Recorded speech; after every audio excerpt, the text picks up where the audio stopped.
deepest fear. You make the broken heart rejoice. In you we find our voice. We lift you high above the skies.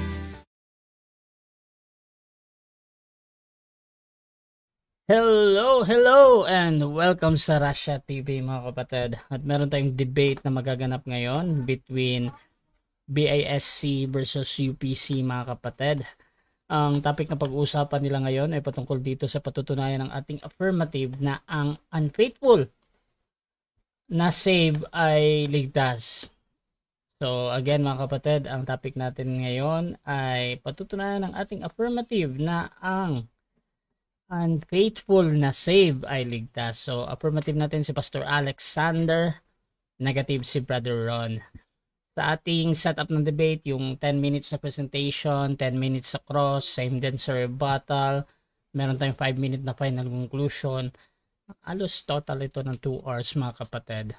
At sa ating rules, so Russia TV standard rules pa din.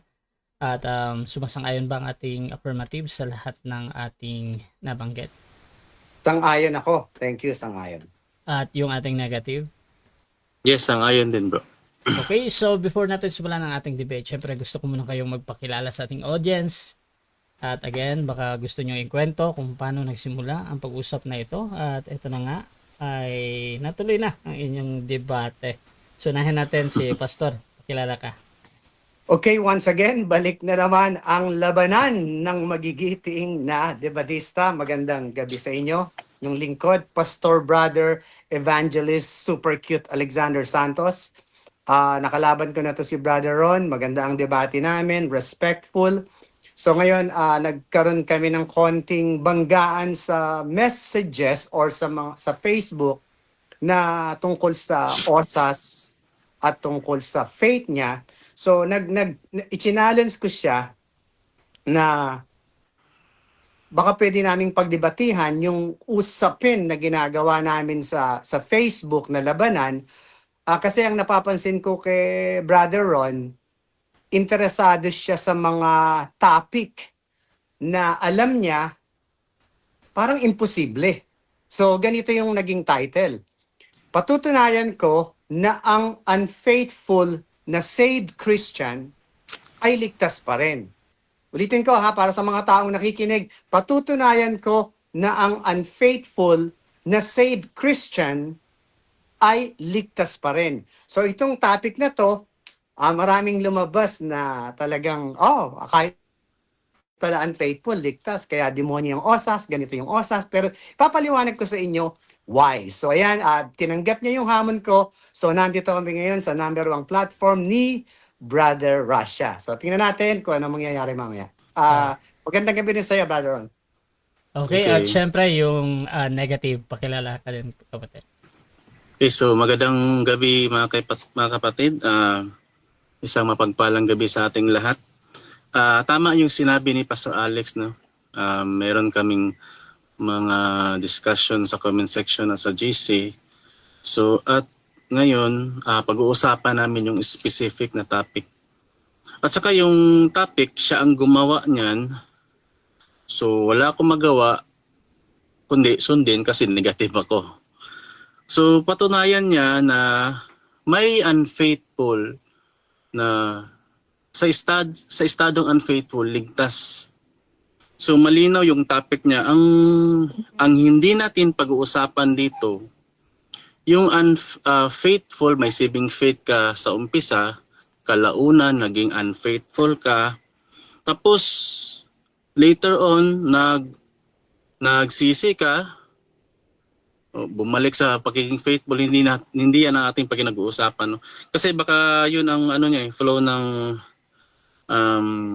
discussion niya, yung naka-experience ng unfaithful. So, yung estadong unfaithful talaga na naligtas sa estadong unfaithful. So, totoo yung sinabi niya, very interesting kasi yung topic na patutunayan ngayon eh. At saka si Pastor Alex naman, kapag Yung kausap niya, mabait rin. So, mabait din siyang kausap. Ganun lang naman ang talakayan eh. So, ah, sumunod kayo sa amin. Makikita nyo ang ang result. Thank you. Okay mga kapatid, so mga nasa live natin yung mga magpupuyat, balak magpuyat mga kapatid. So please share yung ating live streaming ngayon. At I hope na madami tayong matutunan ngayon. So mga kapatid, bibigyan ko ng 10 minutes sa unang pagpapahayag ang ating affirmative sa kanyang patutunayan na ang unfaithful na save ay ligtas. Pastor Alexander, your time starts now. Okay, so Brother Ron, 10 minutes to. Gusto ko lang isingit dito yung sinabi mo na parang ayaw mong pag-usapan yung kung ano man yung sinabi mo diyan, merong konting ano diyan, parang merong konting conflict doon sa sinabi mo na ayaw pag-usapan kasi here is the title. Patutunayan ko na ang unfaithful na saved Christian ay ligtas. Okay? Yan ang topic natin. So, ibig sabihin, ligtas na pero unfaithful, di ba? So, yan ang paliliwanag ko. So, unang-una sa lahat, si Brother Ron, sinabi niya sa nakaraang debate namin, hindi siya osas pero ligtas na siya. Yan ang sinabi niya sa akin. Kaya nga sabi ko parang nakakapagtaka yun. Ayaw mo ng osas pero ligtas ka na. Pero kasi ang gusto niya, meron siyang ipakikita sa Diyos. Yun nga, yung good works. So ngayon, bilang ligtas na Christians, nakagaya ko, mayroon kaming sariling judgment seat of Christ. Nasa 2 Corinthians 5:10. Nakalagay doon, nakalagay sa 2 Corinthians 5:10 para hindi tayo nagkakamali. 2 Corinthians 5:10 at sana makuha niyo ang point ko dito. For we must all appear before the judgment seat of Christ. Iyan yung mga Christians. That everyone may receive the things done in his body according to that he had done, whether it be good or bad. Sa Tagalog nito, sapagkat tayong lahat ay kinakailangang mahayag sa harapan ng hukuman ni Kristo. Mahayag lahat ng Christian, lahat ng saved Christians under the blood, sa hukuman ni Kristo. Upang tumanggap ang bawat isa ng mga bagay na ginawa sa pamamagitan ng katawan ayon sa ginawa niya, mabuti o masama. So dito pa lang makikita mo may mabuting gawa, may masamang gawa doon sa judgment seat of Christ. At iyan daw ay hahatulan ni Jesus Christ doon sa hukuman niya. So ano ang i-judge ngayon ni Kristo bilang kagaya ko na saved Christian? Ano ang i-judge? Hindi yung mawawala ang kaligtasan, kung hindi yung service ko sa Panginoon. Ano ba ang ginawang matino nito ni Pastor Nakyul? Check, may reward yan. Ano ba yung hindi yung pangit dito? Oy, nag-isip ng kalibugan, nag-isip ng inggit. Magnanakaw yan. So ibig sabihin, susunugin ko lang yan. Iyan ang Jesus Christ na sineservisan ko ngayon or pinaglilingkuran ko ngayon na ang i-judge sa akin ay ang mga ginagawa ko bilang Kristiyano. So ngayon, in a logical sense, ano ba ang meaning ng unfaithful? Ano ba ang meaning ng unfaithful? Pero bago yan, pumunta muna tayo sa future event ng Judgment Seat of Christ. Sa Judgment Seat of Christ, sinabi ni Jesus Christ na hahatulan niya ang mga tao sa harapan niya sa ginawa ng katawan, mabuti o masama. Sa harapan niya. So saan niya nahatulan? Dito ba sa lupa o sa langit? The answer is sa langit. So eto na, yung panahon na to na sinabi ko sa future, pero sinulat na niya. Time-wise, meron pa. Sa 12 ng 1 Corinthians 3, sabi ni Paul, datapat kung ang sino may magtayo sa ibabaw ng pinagsasaligang ito ng ginto, pilak, mga mahahalagang bato, kahoy, to yung dayami, semicolon, eto na sa 13. Ang gawa ng bawat isa ay mahahayag. Mahahayag ang gawa ng bawat isa. Sapagkat ang araw ang magsasaysay, sapagkat sa pamamagitan ng apoy, ihahayag, at ang apoy rin ang susubok sa gawa ng bawat isa kung ano yon. Apoy daw ang susubok. Ngayon, yung apoy na yon, ano yon? Ano yung apoy na yung susubok?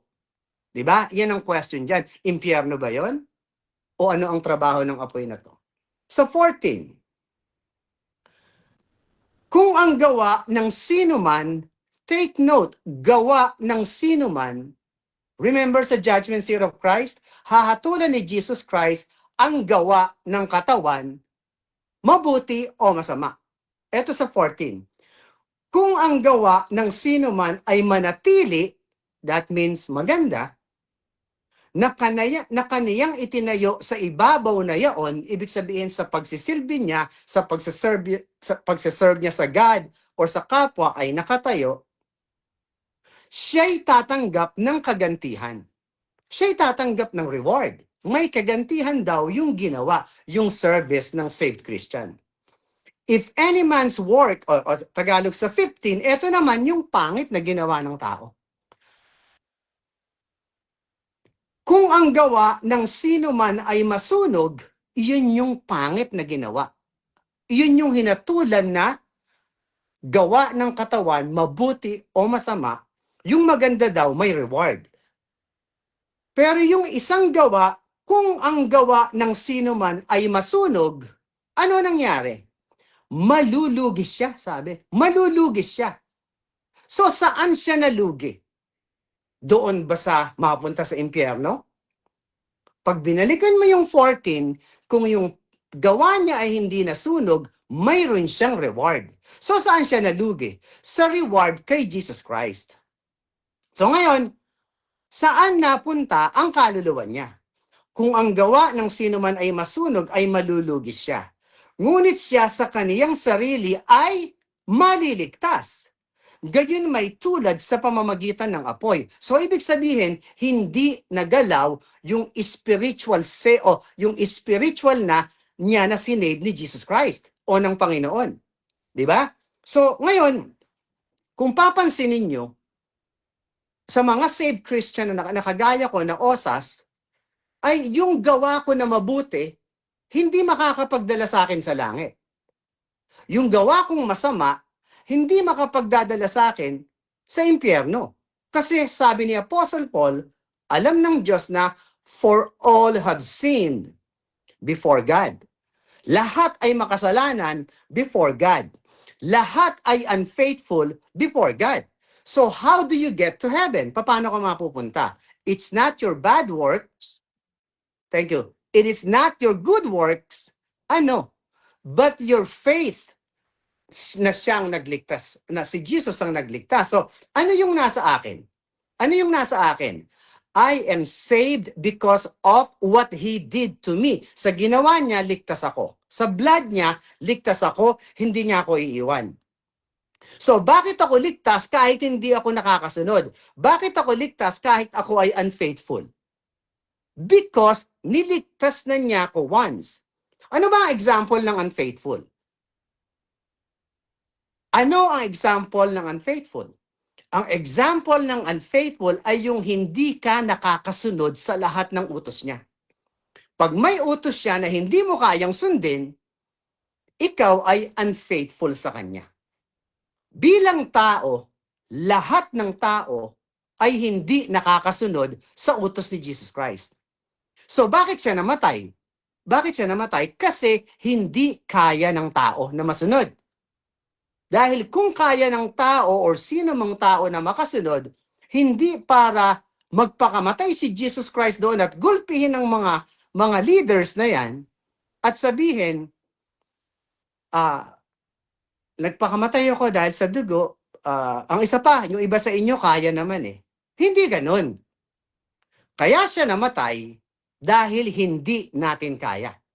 At ang purpose ng Bible dito, ay hindi para kung anong aral ang gawin nyo na ituro sa mga tao kung kasabihin na sumunod tayo. Jesus said, if you love me, keep my commandments.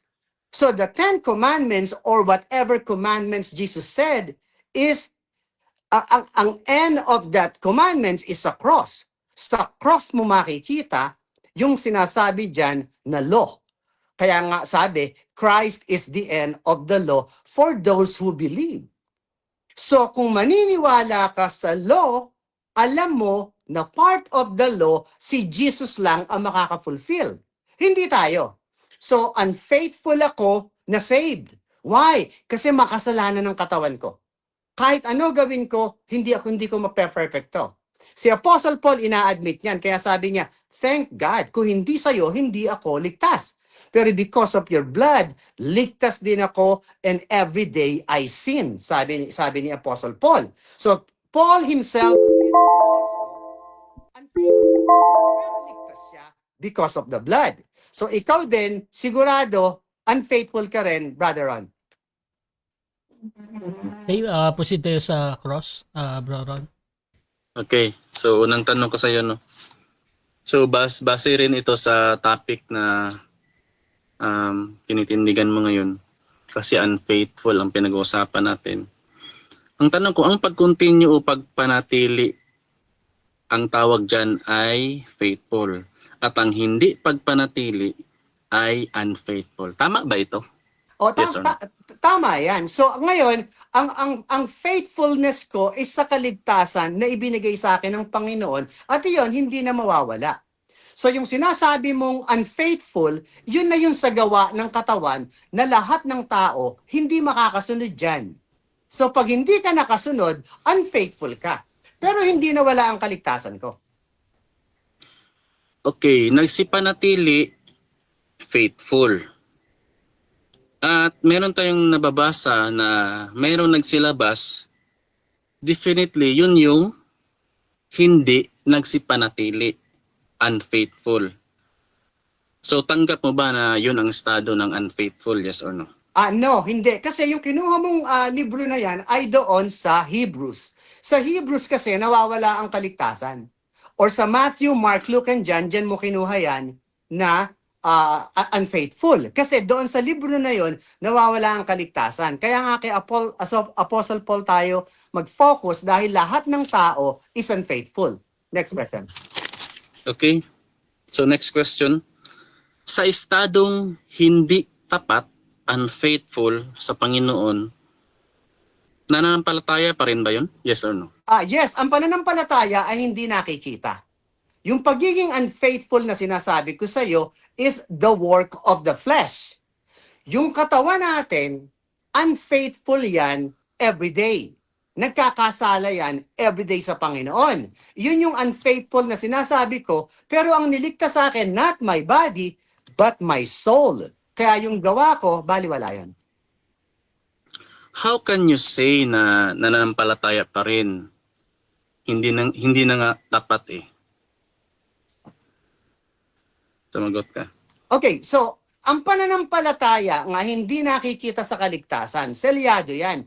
Pero yung nakikita mo na gawa, yung nakikita mong gawa ng tao, hindi mo pwedeng paniwalaan niya na kung gumawa ako ng mabuti, ay mabuting tao ko. Kung gumawa ako ng masama, ay masamang tao ko. Hindi dyan ang basihan. Minsan, opposite yan. Next question. Okay, next question. Yung unfaithful at saka yung faithful, posible ba na may parehong estado ng parehong ligtas? Yes or no? Yes, posible yan. Yung unfaithful na faithful, ligtas yan. Yun yung sa spiritual. At yung unfaithful sa katawan, iyan ay natural sa mga saved Christian na kagaya ko. At mamaya sasabihin mo, ikaw din unfaithful. Sasabihin mo rin sa akin yan dahil hindi mo rin kayang sundin yung sinasabi mong faithfulness. Next question. So, sabi mo yes, pareho. So, ang pinatutunayan mo dito, yung unfaithful. So, ngayon, tanggap mo naman pala na merong faithful na ligtas, pareha sila sa unfaithful.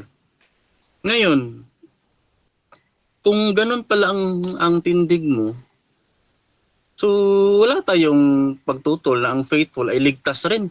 Yes or no? No, mali ka dyan. Sinabi ko sa'yo, unfaithful na Christian ay ligtas pa rin. Kasi ang pinaka-faithfulness ng kagaya ko, it's not from my works, but from His work. Sabihin, faithful ako na siya ang nagligtas sa akin, pero hindi ko kayang sundin lahat, kaya ako unfaithful. Kaya ako ay unfaithful na saved Christian, sa blood niya ligtas. Ganun yun, Brad. Okay, next question. Saan ba talaga sa dalawa ang totoong ligtas? Ang faithful o ang unfaithful or both? Tatlong pagpipilian. Both. Yung faith mo sa kaligtasan, iyon ay hindi na nawawala. Pero yung process ng buhay mo, unfaithful yon in the eyes of God. Kaya ang tinitingnan niya, yung espiritu na tinanggap mo. Kasi kung sa gawa, babase ang kaligtasan na sinasabi mong kaya mo, lahat ng tao sa impyerno. Next question. Okay. Ang pagiging unfaithful ba, gawain ba yan ng tunay na ligtas? Gawain o hindi gawain? Categorical. O hindi gawain yan.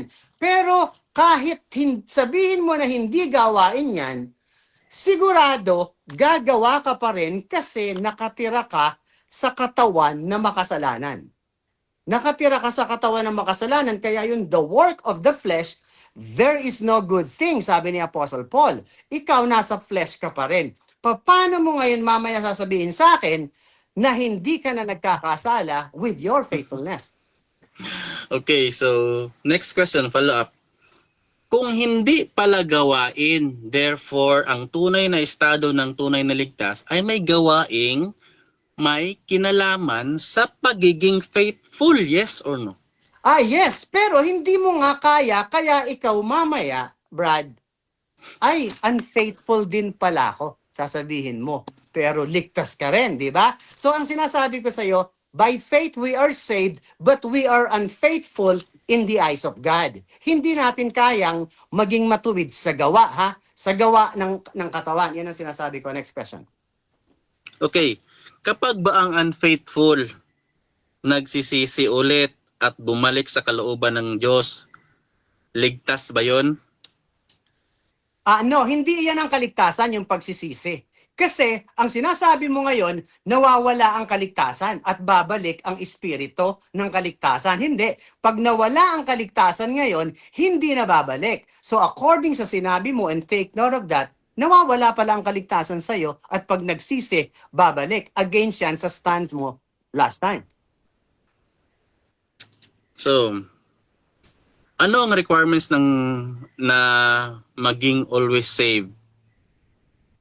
Yun bang merong real, genuine faith? Yes or no?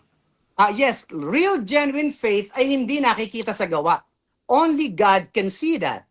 Ngayon, yung actual na gawa ng katawan mo, na sinasabi mong kailangan sumunod, hindi iyan ang basihan na ikaw ay ligtas. Hindi iyan ang basihan na iyan ang itinuturo niyo sa tao na kailangan makita mabubuting gawa para malaman na ligtas kayo. Hindi iyan ang basihan ng kaligtasan. Kundi ang blood niya. Okay, so malinaw, no? Real, genuine faith. Meaning to say, ang unfaithful ay walang real, genuine faith? Yes or no?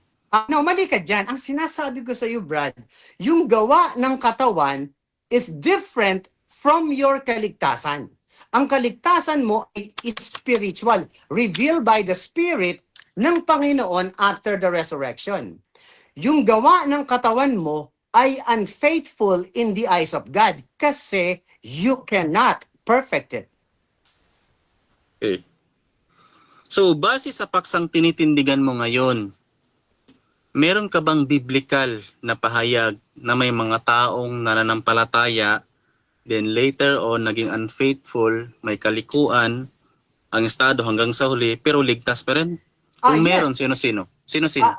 Yes, nandoon sa 1 Corinthians 6, 9 through 11.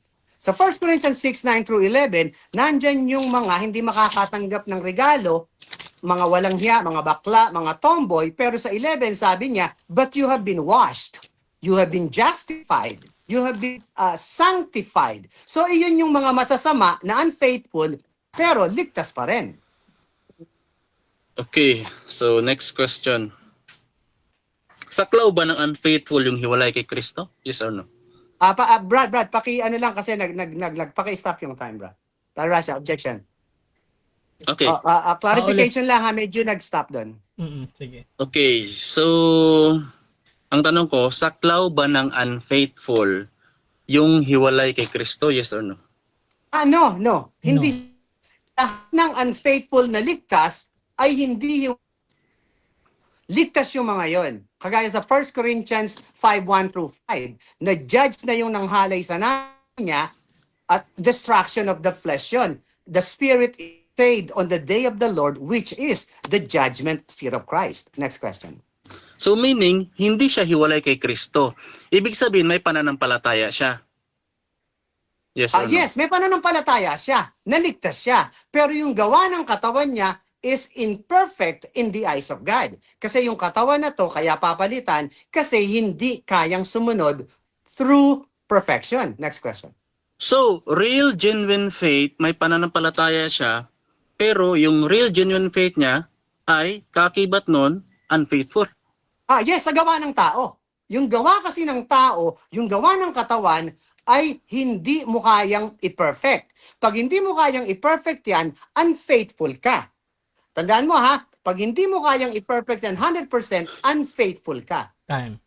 Kasi dyan nagtatapos mga kapatid, first cross ng ating negative sa affirmative. Shoutout kay JR Obenza. Sabi niya sakit sa ulo itong si Alexander kung mag-isip na sagot ang layo. Shoutout din kay Sunny Buban. Sa New Heaven and New Earth pa ang taong hindi nagkakasala. At sabi ni Michelada, hindi nagsasabi ang kahit anong libro ng Biblia na nawawala ang kaligtasan. Shoutout din kay yung naka-Arabic. God bless Pastor Alexander. Kay Pastor Ken. Congrats Pastor Alex. RD Sumaya, unfaithful pero ligtas. Haha, paano naging justification yung Christian dyan? Sa pagiging faith pa lang, bagsak na. Shoutout din kay Amy Alfonso. Gandang topic. Shoutout sa both debater. At dito kay Erkati Ledesma Russian number ding basher sa OSA. Secret lang ang kabayas ni Boy Tagay. So mga kapatid, tuloy tayo. Dako tayo sa negative presentation. Brother Ron, your time starts. Okay. Okay, so muli magandang gabi sa ating lahat, no.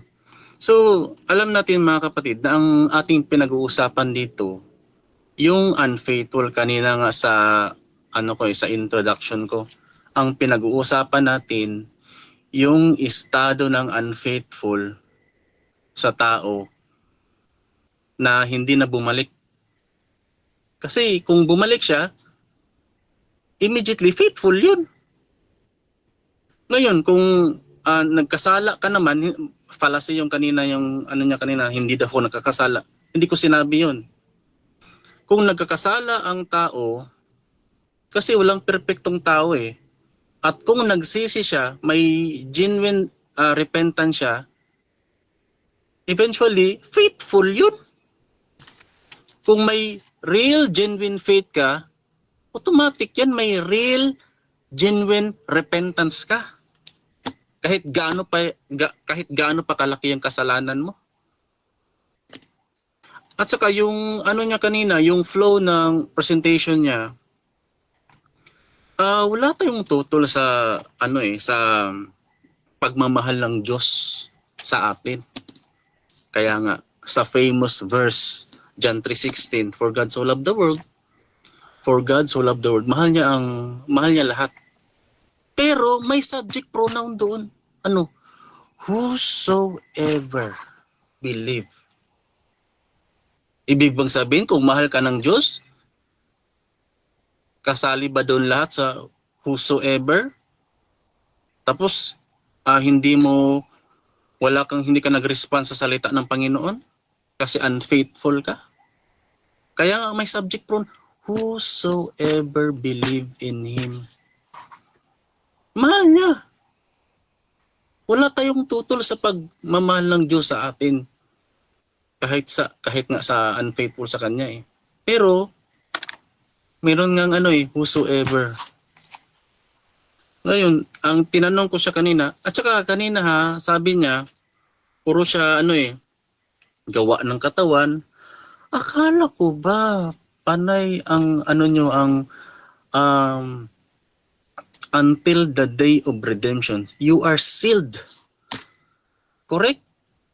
Napasalupa. So, pinapangaral niya yan Ephesians 4:30, 1:13, you are sealed kapag nanampalataya ka until the day of redemption.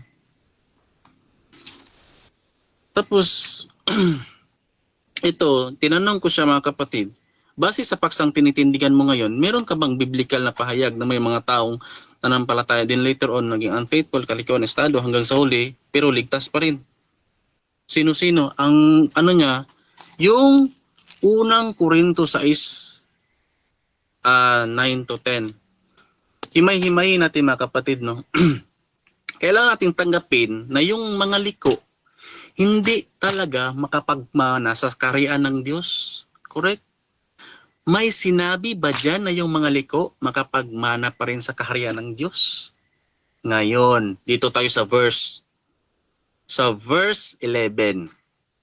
At ganyan ang mga ilan sa inyo, ngunit nahugasan na kayo. Meaning to say, before nila tinanggap si Jesucristo, liko, may kalikuan sila.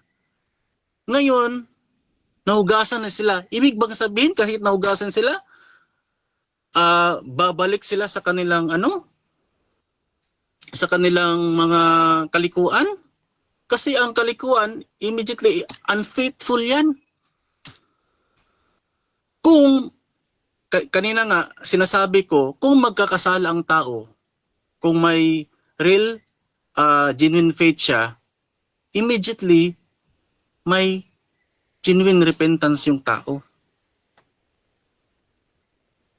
Kaya nga, hindi ako naniniwala sa usas nyo kasi walang gagawin ang tao. Ang repentance, ginagawa yan. Sabi metanoia. Acts 26:20. Magsigawa kayo ng gawa sa pagsisisi. Acts 26:20. Hindi nagtatapos sa isipan yan. Ang dyan, metanoio. Katulad din yan ng Acts 3:19, Acts 17:30, Acts 2:37 to 38. So, Acts 17:30, pinag-utos ng Diyos na magsisi. Susundin mo ba? Susundin mo ba yan? Hindi. Hindi kasi ang gawa ko ay walang kinalaman sa aking kaligtasan. O ngayon, kung hindi mo susundin, magsisi ka daw, sabi ng Diyos. Tapos, babalik tayo dito sa verse 11 ng unang Korinto 6. Ngunit nahugasan na kayo, meaning to say may kalikuan sila before pero tinanggap na nila si Jesucristo, nahugasan na. Yan yung punto dyan. Ang tanong, babalik pa ba sila sa kalikuan? Siyempre, kung totoo kang nananampalataya, hindi na. Kung gagawin nila yan, saan sila pupunta? Sa kaharian ng Diyos pa rin? Ang linaw, ang mga liko hindi makapagmana sa kaharian ng Diyos. Kasi parang iniintindi nila na kahit ganito kayo, nahugasan na kayo, kung makagawa kayo ulit, okay lang yan. Repent, metanoia, nagtatapos lang sa isipan. So, malinaw. Ang punto dyan, pagkatapos mahugasan, pinabanal, inaring ganap, ibig mo sabihin ay lililiko paminsan-minsan? Sabi nila, hindi naman ganyan ang tinuturo nila. Pero, kung tatanungin mo naman sila, yung unfaithful sa iba, yung hindi ba gawain ang unfaithful ng tunay na ligtas? Hindi. Pero kung tatanungin mo, ang unfaithful sa iba? Yes. Saan ba talaga ang nyo? Ano ba talaga mga kapatid, ano ba talaga? No, tinanong ko siya kanina. Ang pag-continue, pagpanatili, tawag dyan ay faithful. At ang hindi pagpanatili ay unfaithful. Siyempre, inagrihan niya ito.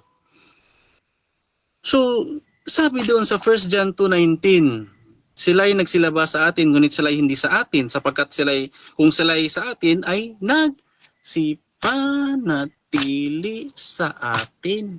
Faithful. Magsipanatili, inagrihan mo, faithful. Kaakibat niyan, faithful. Tapos, ngunit, nangagsilabas, upang sila'y mahayag sa laman, yung iba ha. So, yun yung unfaithful. Meaning to say, ang nagsipanatili, faithful talaga, at ang nagsilabas, yun yung hindi nagsipanatili, unfaithful. Di ba? Again, ang topic, meron bang ligtas sa estadong unfaithful? Kasi yung unfaithful talaga, walang real genuine faith, mga kapatid. Di ba? Tapos tinanong ko pa sa kanina, sa estadong hindi tapat sa Panginoon, nanampalataya pa rin ba? Sabi niya, yes. So, how can you say na nanampalataya pa rin, hindi na nga tapat? Ang sabi nga sa Efeso 2:8-9, we are saved, for by grace, we are saved through faith. Huwag nating sabihin, for by grace, we are saved through faith, and later on, faithless. Walang ganun. Mag-stick tayo dun sa nakasulat. Therefore, kung wala kang pananampalataya o nasa estado ka ng pagiging unfaithful, hindi ka talaga naligtas sa biyaya. Diba? So, ito pa. Tinanong ko siya, yung unfaithful at faithful ba posible may parehong estado ng parehong ligtas? Sabi niya, yes. So, kung ang unfaithful, ang both unfaithful at saka yung faithful, parehong ligtas. So, saan tayo dito? Tapos, tinanong ko pa siya, saan dyan sa dalawa ang totoong ligtas? Both faithful and unfaithful, parehong ligtas. So, saan ba talaga patutunguhan ng ating nito? Yung tindig mo? Then, tinanong ko siya, ang pagiging unfaithful ba, gawain ba yan ng tunay na ligtas? Sabi niya, hindi yan gawain. Hindi pala gawain. Therefore, ang tunay na estado ng tunay na ligtas, may gawain, may kinalaman sa pagiging faithful. Okay, dako tayo mga kapatid sa first cross ng ating affirmative. Proceed, Pastor. Okay, ang topic natin ay patutunayan ko na ang unfaithful na saved Christians ay ligtas pa rin. So, ang unang tanong ko sa iyo, mayroon bang tao na faithful sa Diyos na hindi nagkakamali? Meron bang tao na faithful sa Diyos na hindi nagkakamali? Yes or no? No, walang taong hindi nagkakamali. Yung sinasabi kong faithful, kasi hindi lang ko na kanina na walang perpektong tao, nagkakasala, pero nagsisisi. At kung may real genuine faith ka, eventually may real genuine repentance ka din. So yan yung faithful na sinasabi ko, kasi sinusunod yan yung utos ng Panginoon na So, parang sinasabi mo dito, Brad, na walang tao, pinatutunayan mo yun sa'yo, walang tao kasi nagkakamali. Pero sabi mo, yung real, genuine faith ay nagre-repent. Ngayon, pagka ikaw ay nagkasala, dahil sabi mo hindi ka perfect, pag hindi ka nag-repent, nawawala ba yung kaligtasan? Yes or no? No, kasi ang kaligtasan hindi mawala. Yung ibinigay ng Diyos. Ngayon, ang ang tao ang nawawala sa kaligtasan by rejecting Jesus Christ. Next question. Okay, so maliwanag na pag nireject ng tao si Jesus Christ, iyon ang nawawalang kaligtasan. So tama ang sinabi ni Jesus Christ na sinabi niya, if you believe, you have eternal life. If you don't believe, you are condemned. So labas dito yung mga condemned. Labas dito kasi wala pa sila kay Jesus Christ. You believe in Jesus Christ, I believe in Jesus Christ, pero sabi mo, pag hindi nagrepent, ligtas pa rin, hindi nawawala ang kaligtasan. Sabi mo, ligtas pa rin. So ulitin ko yung tanong ko ha.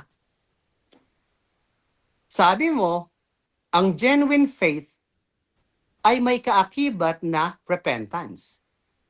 Tinanong kita, yung pagkakamali mo ba bilang tao, pag hindi ba nagrepent ang tao na kagaya mo na nagkamali, nawawala ba yung kaligtasan? Ang sabi mo, wait, di pa ako tapos. Ang sabi mo, hindi nawawala. Ang nawawala ng kaligtasan ay yung nireject si Jesus Christ, yung walang belief. So ngayon, ang tanong ko ngayon sa iyo, yung sa pagkakamali mo na yun na sinabi mo o ng tao, yun ba is sign ng unfaithfulness? Sandali lang, Brad, hindi pa ako Medyo, sorry ha. Ay, sorry, objection mo na. Kasi may sinasabi siya na hindi niya naintindihan yung ano ko. Ito, ikaklaro ko lang. Yung sinasabi ko na hindi nawawala yung kaligtasang in-offer ng Diyos, nandun lang nga sa John 3:16. For God so loved the world. Pero may subject pronoun doon, Okay. whosoever. Ngayon, kung kapag ni-reject mo si Jesus Christ, ang hindi pag-repent ay sign of rejection of Jesus Christ. Okay. Kasi Bro Rod, hindi ka Okay, faithful. sorry. Yun yung so ibig ganito, sabihin nun. wag nating masyadong habaan kasi Pastor Alex counter-objection. proceed tapos ako na. Hindi pa nakastop ang time dito, Brad, di ba? 6 minutes, Okay, so- 20 seconds pa. Okay, ipinapaliwanag ko lang, Brad, yung sagot mo. Ano yung sagot mo? So, ang objection ko, Brother Rasha, siguro, kagaya ng sinabi mo, kung ang objection sana ay yung something na hindi niya sinabi or something ganun sana, ano, para mabilis tayo dito. Okay. Pinaliwanag May ko sinabi- lang yung sagot mo. May Okay, sinabi okay. ka kasi na ang Wait, repentance, okay na. kahit walang repentance. Ganito. Hindi ko Ito, sinabi. ganito yung judgment natin. So, yung sa premise kasi, hindi ko talaga pinapakailaman yan kahit pa nagsasabi ng totoo si Pastor Alexander na sinabi mo yon or talagang nagsisinungaling siya doon na sinabi mo yon. Ngayon, pwede namang sagutin 10 seconds din sa premise pero tuloy-tuloy pa din yung premise ni Pastor Alexander. Any observation niya sa kanya yon, proceed lang, Pastor, ulit. Okay, lumalabas dito, sinabi mo na kahit hindi mag-repent, ay hindi nawawala ang kaligtasan. Pwede nating ulitin to ha, itatanong ko ulit sa ito, ulitin ko lang. Genuine faith, sabi mo, nagre-repent. Okay. So yung taong nagkakamali at hindi nakapag-repent, yun ba ay ligtas pa rin? Yes or no? Ligtas pa rin ba as yes or no? No, kasi binago mo ng tanong mo, hindi yan siya ligtas, siya ay nawala sa kaligtasan. Kasi yung hindi pag-repent, kung wala kang genuine repentance, it is a sign of rejecting Jesus Christ. Okay, so ibig sabihin, sa pagkakamali mo, lagi kang nagre-repent, kaya ka nananatiling ligtas. Yes or no? Yes, kasi kapag kung may tunay na faith ka, so later on may genuine, siyempre faithful ka. Kasi in order to be faithful, we must have faith. We cannot have genuine faith without displaying faithfulness. Ilang time na lang, Brother Rasha? Okay, so, pag nagkasala, sa aral ninyo, pag nagkasala ang tao at hindi nag-repent, ng 1 year, hindi nag-repent, hindi na bumalik, nawala ba yung kaligtasan doon? Yes or no? Yes, siya ang nawawala sa kaligtasan. Siya ang malinaw yun ha. Siya ang nawawala sa kaligtasan. Kasi nga, uulitin ko naman, kapag may real genuine faith ka, immediately nagsisisi ka talaga. Kung hindi ka nagsisisi, ibig sabihin, wala ka talagang genuine na pananampalataya sa Diyos. Next question. Okay, so after 1 year, na-realize ng tao na mali ang ginawa niya. Pag nag-repent siya at sinabi, Lord, yung ginawa ko last year, hindi na ako nag-repent, I realize na mali ako. Lord, I have now a repentance heart. Lord, forgive me. Siya ba ay patatawarin ng Diyos at ibabalik ulit? Yes or no? Of course, yes. Kasi it is a sign of accepting Jesus Christ in his life. Kasi na-realize niya na nagkamali siya. So, sabi nga ng talata, if you confess, syempre, you will be saved. Ano, hindi naman nagsabi na, if you confess once or iisang beses lang sa buong buhay mo. Walang sinabi. Okay, sabi ni Apostle Paul ngayon sa Hebrews 6:4-6, lahat daw na nakalasap na ng kaligtasan, lahat na nakadaman na ng mga salita ng Diyos, imposible na daw tong maibalik through repentance. Now, ang question ko sa iyo, ang repentance ba sa iyo ay pagsisisi sa kasalanan or palitan mo ang Diyos mo sa biblical? Ulitin ko ha. Ang pagre-repent ba ay pagsisisi sa kasalanan or change of heart to the right God? Alin doon? Okay, sa ngayon, hindi ko muna sasagutin kasi hindi ko nilatag yung versikulong ginamit. No? Next Next question, question. automatic. Okay, hindi naman bersikulo ang tinatanong ko. Yung meaning ng repent, yun ang tinanong ko kung napansin mo. So ulitin ko, ang question ko sa iyo, ang meaning ba ng repent or repentance ay pagsisisi ng makasalanang tao dahil nagsisi siya, makasalanan, through repenting or repent? Or repent means change of heart, meaning change your faith to a different God, to the right God. Alin doon ang meaning ng repent sa'yo? Nagsisi dahil makasalanan o palitan yung Diyos nila biblically? So, yung sinasabi I ng object. palitan, hindi I ko object. masyadong nakukuha yung I object. ibig Brother sabihin Rasha, niya papalitan objection. ng Diyos. Okay. Objection ko, tinatanong ko lang sa'yo yung biological na alam mo kung ano ang meaning ng repent sa'yo. Kasi ang meaning sa akin ng repent, bibigyan kita ng Sige. idea. Teka muna, nag-ano pa ako. Okay. Ha? Sandali lang, kasi ano na to di ba? Hindi, objection Gusto pa ko- lang to ha. Nakikipag-usap ka sa Objection niya. Brad, please lang, pagka kanina nag-explain ka, never ako nag-interrupt sa'yo. Never. So, ang inaano ko lang sa'yo, ideally, ang repent sa akin is not pagsisisi sa kasalanan, kung hindi change of heart to the things that you did. So this time, ano sa'yo ang meaning ng repentance? Yun ba ay makasalanang taong nagsisi o nagpalit ng something, biblically, change the faith to the right faith, which is God? Alin dun sa dalawa? Both. Both. Kasi kung ang sinasabi mo ay yung Diyos, nagkumilala ka ng tunay na Diyos, both ang sagot ko. Kasi sa talata, meron doon metanoia at saka at the same time metanoio. So, ang sinasabi doon sa metanoio, it is a verb. So, Acts 3:19, managsisi at magbalik loob, Next sinabi question. ni Peter yan. Acts 17:30, sinabi ni Okay, Pablo. sa estados ng pagkatao ko, alam ko, ligtas ako dahil ang kaligtasan ay once lang. Hindi ko sinasabing, Lord, I repent kasi baka mawala ang kaligtasan. Hindi ko sinasabi yan. Sinasabi ko lang, Lord, sorry, nagkamali na naman ako. So ngayon, ang tanong ko sa iyo, sa sign ng pagkatao mo at nagkamali ka, bago ka mag-repent, unfaithful ka ba bago ka mag-repent? Yes or no? bago ka mag-repent? No, kasi sabi mo ibig sabihin magre-repent din ako. So kapag bago ako nag-repent, so may ano na magre-repent din ako, so faithful ako kasi magre-repent ako eh.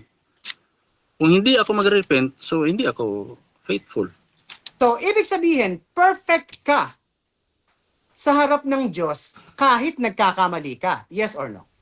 Hindi ako sinabing ano, hindi ako I object muna, no. Brother Rasha. Brother Rasha, object mo muna. Kasi ang question ko, ang question ko para magkaintindihan sa mga audience, ang question ko, nung magkamali ka sa Diyos, before ka mag-repent, do you consider yourself unfaithful? Sabi mo, no, kasi magre-repent ka. Di ba? Magre-repent ka. No, hindi ka unfaithful. Ibig sabihin, faithful ka. So, ibig bang sabihin ngayon, sinasabi mo, in the eyes of God, ikaw ay faithful na perfect. Yes or no? Okay, No. counter objection man na. Okay. Sumasagot Okay naman. So, ganito, actually, judgment sa moderator, kasi objection nyo, actually, sumagot siya ng hindi or no. Proceed. Ay, Nahuli lang. Hindi ko lang na-gets. Okay. Proceed. Nahuli. No, kasi may ginamit kang terminong perfect. So hindi ako perfect. Time. 10 minutes. Okay, mga kapatid, at dako tayo sa ating rebuttal. At shoutout muna dito sa ating nasa live kay Jermel Amlon. Nawala si Ron. Sabi ni Rinaldo Vida, nasa tao ang pagpili ng kanyang ikaliligtas. Dalawang bagay lang pinipili ng tao. Deuteronomy 30:15-19, sa mga tao na pinili ang masama at siyang unfaithful, na wala sa kanya ang kaligtasan. Shoutout din dito mga kapatid kay Michelada, walang sinumang tao ang may kakayanan na makahatak sa kapwa niya tao maliban na ang Holy Spirit ang magbibigay liwanag sa tao. Shoutout din mga kapatid dito kay Reggie de la Cruz, sa Kristiyano may kapatawaran ang kasalanan, pero dapat hindi iyan inaabuso dahil malinaw pagpaimbabaw ang ginagawa ninyo, hindi gawain ng tunay na Kristiyano iyan, kaya malinaw na wala sa patnubay ng Espiritu Santo ang mga mapagsamantala at ikaw at ang Diyos ang nakakalam niyan. So mahaba yung comment niya. Shoutout kay Emmy Alfonso, Sobro Russia, hirap atakin maging osas. Shoutout din mga kapatid dito kay Ends, sabi niya, salamat sa opinion mo. Saan magbabasa, ligtas pa rin ang mamamatay tao at rapist. Parang delikadong doctrine nyo. Shoutout din kay June Castro, masama iyong unfaithful. At yun, tuloy pa din. Pastor, 10 minutes. Bro, saglit lang, magta-timer ako.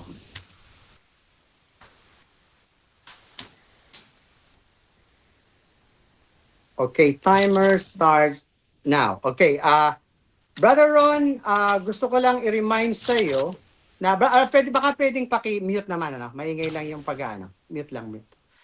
Okay, okay, so gusto ko lang i-remind sa iyo, Brad, na yung debate natin last time ay ligtas ka, alam mo na ligtas ka forever. Pero ayaw mo ng osas. At ang dahilan dyan, kasi kailangan makita yung faithfulness mo. Yung pagsunod. Tinanong kita, kaya mo ba yung sundin ng 100%? Sabi mo, hindi. Nagkakamali ang tao. So doon, consistent ka. So yung next question ko sa iyo kanina, pag nagkamali ka ba, before repenting, unfaithful ka ba doon? Ang sabi mo, no. Kasi magre-repent ka. Inulit ko yung tanong. Sabi ko, so ibig sabihin, perfect ka in the eyes of God. Ang sabi mo, no din. Kasi nagkakamali ka nga. So nasaan doon yung sinasabi ko sa iyo na binigay ko sa iyo yung topic na to for this purpose. Na lahat ng tao ay unfaithful sa Panginoon. Ligtas man o hindi. So sa mga nakikinig dito, itanong nyo sa sarili nyo kung kagaya ba kayo ni Brother Ron na never kayong unfaithful dahil magre-repent kayo. Ang point ko dito is to you to be honest sa sagot mo. Why don't you admit na pag nagkamali ka, unfaithful ka? But because of your faithfulness sa God na alam mong pagbibigyan ka dahil mawawala ang kaligtasan mo, ikaw ay nagiging faithful again. Pero bukas, unfaithful ka na naman, mag-repent ka lang, faithful ka uli. The next day, so ang nangyayari dito, because of repentance, sinasabi mo, faithful ka. At hindi ka unfaithful. Ano ba ang ibig sabihin ng unfaithful? Ang ibig sabihin ng unfaithful ay ang hindi nasusunod na 100% ang inuutos ng Diyos. Ang masama dito, agree ka na hindi mo nasusunod, pero faithful ka pa rin. Kaya ako binigay yung topic na to para maibulgar yung ganitong klaseng doktrina. Kasi sinasabi niyo sa mga tinuturuan niyo, sumunod lang tayo, mag-repent lang tayo. Hindi tayo iiwanan ng Diyos. Kaya araw-araw bumalik kayo, mag-repent tayo. Kasi kung hindi kayo magre-repent, mawawala ang kaligtasan. So, sinabi mo nung una, hindi nawawala ang kaligtasan. Sabi ko sa iyo, pag hindi ba nag-repent ang tao, nawawala ang kaligtasan? Yes or no? Sabi mo, yes, nawawala ang kaligtasan. So, ayun na naman ang isang palpak dyan. Sa isang taon, pag bumalik ba, ang tao na yun sa ginawa niya, ito ba babalik ang kaligtasan? Sabi mo, yes. So, ibig sabihin, nawawala ang kaligtasan sa church nyo, pero pag nag-repent, babalik. Pero ang tricky part dito, para ma-maintain nyo ang mga member, huwag kayong sasala sa church. Kasi baka kayo ay hindi magpunta sa church at makalimutan nyo mag-repent, wala kayong kaligtasan. Yan ang danger. Tapos, eto pa. Sinabi ni Apostle Paul sa Hebrews 6 na hindi mo sinagot kasi hindi mo pa nga nilatag, mailatag ko na ngayon. Sa Hebrews 6, sinabi ni Apostle Paul, remember, ang lagi kong itinuturo sa inyo, si Paul ang nagsulat ng Hebrews, nawawala ang kaligtasan dito. Si Paul ang nagsulat ng Romans to Philemon, hindi nawawala ang kaligtasan doon. Iyan ay blood justified. And Jesus Christ saved you once. Once lang. Kaya sabi ni Apostle Paul dito, for it is impossible. Impossible. Ano ibig sabihin ng impossible? Hindi posible. Okay? Hindi posible. Impossible, sabi. For those who were once enlightened and have tasted the heavenly gift and were made partakers of the Holy Ghost, and have tasted the good word of God and the powers of the world to come. If they shall fall away, ano yung fall away? Ibig sabihin, nagkasala. Kasi sa kanila, yung pagkakasala, yung nakapatay, masamang pumatay ha, yung nang-rape at hindi ka nag-repent, ikaw ay liiwanan ng Espiritu. If they shall fall away, itong kasalanan na to ay hindi kasalanan ng katawan na mga pagmumura, pangahalay, hindi yan yun. If they shall fall away, ito ay ang mark of the beast. Pagka nag-fall away ka at sinamba mo yung Antichrist na magli-lead in the future, kasi ang war sa Israel and Iran ay matindi na, may tatayo doon na Antichrist. Pag ikaw ay sumunod doon at nagpamiyembro ka, yun ang meaning ni Apostle Paul dito, or sinasabi ni Paul na if you shall fall away. Yun yung kasalanan sa Diyos na hindi na niya patatawarin. Ano ang sabi again? If they shall fall away, to renew them again unto repentance, nakalagay dito, repentance, or ibig sabihin, palitan uli, seeing they crucify to themselves the Son of God afresh, and put him to an open shame. If they shall fall away, ano ang sinabi? Sa 4, it is impossible. Hindi na babalik. Tandaan nyo, nagre-repent ito ha, nagsisisi ito, hindi na babalik. Pero this time, kahit anong kasalanan ang gawin mo sa Diyos, at ikaw ay humingi ng tawad, patatawarin ka. Sa status ng unsaved, yung sinasabing condemned, kahit ang dami-dami nilang kasalanan na nagawa at nagbalik loob sila sa Diyos, sila ay ligtas. Sa estado nila, naligtas sila kung matukso sila sa dati nilang ginagawang kasalanan at nadala sila ng katawan nila na gawin yon at nakulong sila, hindi nawala ang kaligtasan nila. Kung hindi natangay pa rin sila ng kamunduhan. At iyan ang sinasabi sa 1 Corinthians 5:1-5 na ang sinabi ni Apostle Paul, merong fornication na nangyayari sa church na to. Ngayon, kayong mga kasamahan nitong lalaki na to, hindi man lang kayo kumikibo. Dapat hinihiwalay nyo to. Na ang nangyayari dyan, merong relationship ang anak ng tatay niya or ang anak sa stepmother niya. May relationship, may fornication. Ano ang sabi ni Apostle Paul? Buti na lang judge na siya. Buti na lang judge na siya. Let me read it to you. Hindi ko sinasabing mabuting gawin yun. Ang sinasabi ko lang sa inyo, pag pinuntahan ka ng Panginoon, hindi ibig sabihin nun, holing-holy ka na nakagaya ng sinasabi ni Brother Ron, na hindi ka na magkakamali. Ang hirap dito, pag nagkamali siya, mag-repent lang, ligtas uli. Or hindi nawala. Pero yung ibang umalis at nag-repent the next day, or the next week, or the next year, babalik daw ang kaligtasan. Mali yan. Binasa ko na, pag nawala, hindi na babalik. Sabi ni Apostle Paul sa 3, ng 1 Corinthians 5:3, for I verily as absent in body, absent ako sa body, sabi niya, but present in spirit. Have judged already. Have judged already. Sino yung nag-judge? Yung taong makasalanan na yon. Nag-judge na yan. Ng ano? Ng faith niya. Pagdating sa 4, in the name of the Lord Jesus Christ, when you are gathered together in my spirit with the power of the Lord Jesus Christ, pagdating sa 5, to deliver such one unto Satan for the destruction of the flesh. Iwalay niyo yan. Masamang tao yan. Ang ganyang gawa ng katawan ay destruction of the flesh. Gawa ng katawan.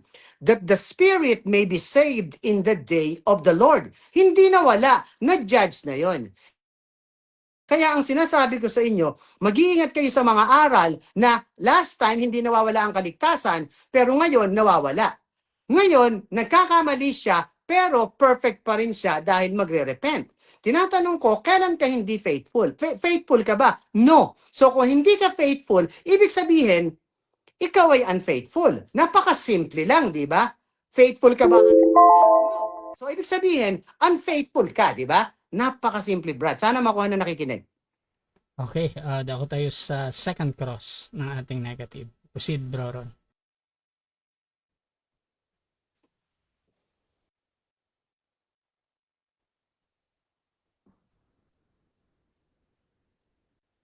Sorry. Sige, unang tanong ko.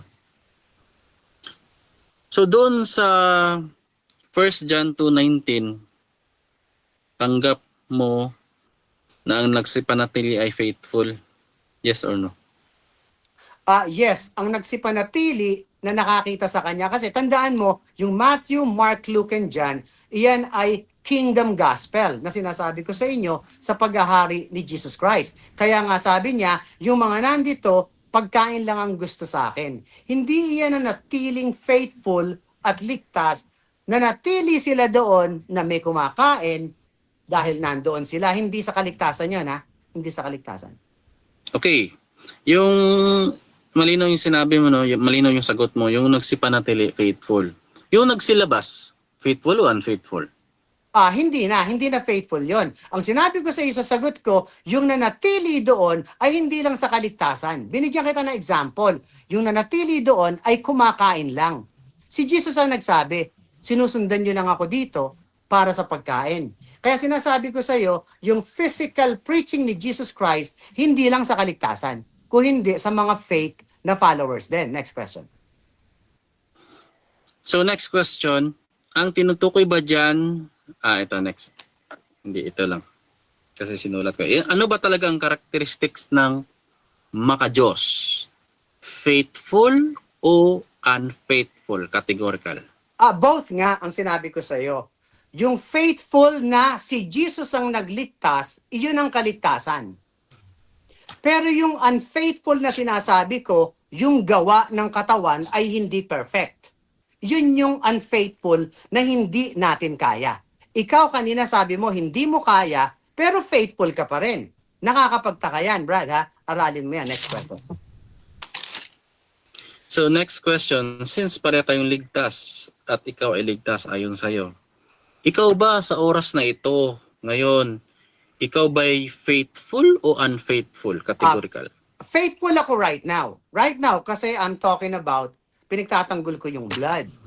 Pero yung isip ko, pagkatapos nito, hindi na perfect. Ang gawa ng katawan ko, hindi ko masasabing perfect dahil sigurado ako, magkakamali ako. At yun ang sinasabi ko sa buong mundo, yun ang sinasabi kong unfaithful ako sa work ng katawan, pero faithful ako sa kaligtasan ko. Kaya ako ay unfaithful na saved. Di ba? Magkaiba yung naiisip nyo. Kaya kayo pumayag sa topic, akala nyo ay makakalusot. Hindi, brother. Hindi makakalusot. Next question. Okay, next question. Tanggap mo ba na ang hindi tumutupad sa salita ng Panginoon at hindi umiibig sa Kanya ay nasa estado ng unfaithful? No, hindi. Wala sa estado ng unfaithful yan. Ang kaligtasan, ang tumutupad na sinasabi mo, ay walang makakatupad. Christ is the end of the law. Siya lang ang perfect dyan. So ano yung pinatutupad mo? Tandaan mo, ang preaching ng Panginoon, nung buhay siya, ay sa earthly kingdom at saka sa kingdom of God, yung spiritual salvation ngayon. So pag pinaghalo mo yung preaching ni Jesus as king and preaching ni Paul by grace, ganyan na magiging aral nyo. Okay, so sabi mo no. Babasa ako ng talata. Sa John 14:23. Kung ang sinuman ay umiibig sa akin, ay kanyang tutuparin aking mga salita at siya'y iibigin ng aking Ama. So, tanggap mo ba na ligtas ka pero hindi ka iniibig ng Diyos Ama? Yes or no? No, hindi ganyan ang kaligtasan ngayon. Ang kaligtasan ngayon is by the Spirit. Ang sinasabi mo, yung sinabi ni Jesus Christ nung buhay pa siya, yung tumutupad saan? Yan yung repentance na ibinibigay niya sa chosen people na repent. Baguhin niyo yung ginagawa niya, mga Pharisees. Eto si Jesus Christ, dito na kayo sumunod. Dito na kayo tumupad. Yung pagtupad na yon, yun ay faith sa different God. Yun ang repentance na sinasabi ko sa iyo. Next question. Okay, so next question. Dito sa Timothy chapter 2 verse 12 to 13, kahit hindi daw tayo kahit unfaithful ang tao, faithful pa rin ang Diyos upang iligtas siya, yes or no? Yes, ligtas yun. Pero kung titingnan mo yung context niyan, iyan ay sa kingdom, yung paghahari niya. Ang sinasabi diyan, yung mga susunod sa kanya at maglilingkod, ay hindi niya, ay sasamahan niya yon. Pero yung mga hindi susunod sa kanya, ay kakalimutan niya. But God is still, or Jesus is still faithful. Tandaan mo, yung context niyan, it's not about salvation. Ang context niyan, yung mga maglilingkod sa rewards. Kasi kaya, pag nag-aral kayo kasi, nakita nyo lang yung ganyan, look at the context, makikita nyo ibig sabihin. Pero kung dinideny mo ang Diyos at dinideny Kanya, ibig sabihin, hindi talaga ligtas yun. No, mali ka dyan. Sabi ko nga sa isa context, if you deny Him, He will deny you. Saan yan? Sa paghahari niya, kasi kasama ang mga Christian, ang pagdideny sa iyo doon, hindi kanya bibigyan ng reward doon sa ganong klaseng service. Tandaan mo, kingship yan, maghahari siya. Pero sabi niya, even that you are unfaithful, faithful pa rin ako sa iyo. Yun kasi ang salvation doon. Read the context, analyze what's going on para maintindihan nyo. Kasi sabi mo kanina, both unfaithful at faithful. May posibilidad ba na ang pagiging faithful ay hindi maliligtas at saka yung unfaithful pa ang maliligtas? Yes or no? No, ang question mo ay ganito ha. Ang ibig mo sabihin dito, may ligtas ba na unfaithful? Yes, sa katawan, unfaithful tayo. Pero yung faithfulness sa nagligtas, yun ay hindi nawawala. One time lang yon. One time lang yon. Pero yung katawan, unfaithful yan. So may maliligtas ba na unfaithful sa sinabi mong ganyan? Yung tanong mo kasi ay hindi ayon sa mga bagay na tinatapik natin. O kasi sabi mo kanina pa katawan. So hindi basihan yung nandito pa tayo sa lupa. Kasi yun yung pakitindi ko eh. So pinapangaral nyo din na you are sealed once you have faith kahit nandito pa kayo sa lupa. So silyado ka ba ngayon na ligtas ka talaga, silyado ka kahit yung katawan mo unfaithful? Yes, ang sinelyuhan niya ay ang espiritu ko. That means kaluluwa. Kaya ang promise niya dito, huwag kang masyadong mag-grieve kung meron mong pagkakamali. Try to do good. Kasi selyado ka until the redemption. Yun ang promise niya. Once lang yun. At walang aalis noon kundi siya lang. Pag umalis ka, kasama mo yun. Ang hirap sa inyo, nawawala ang tao daw. Okay, ilang oras na brother siya?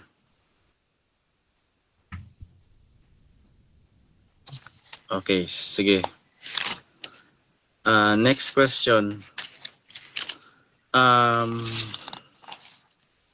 Ang hindi ba pagsampalataya o unfaithful sa Diyos, indikasyon ba yan na you are rejecting Jesus Christ? Yes or no? No.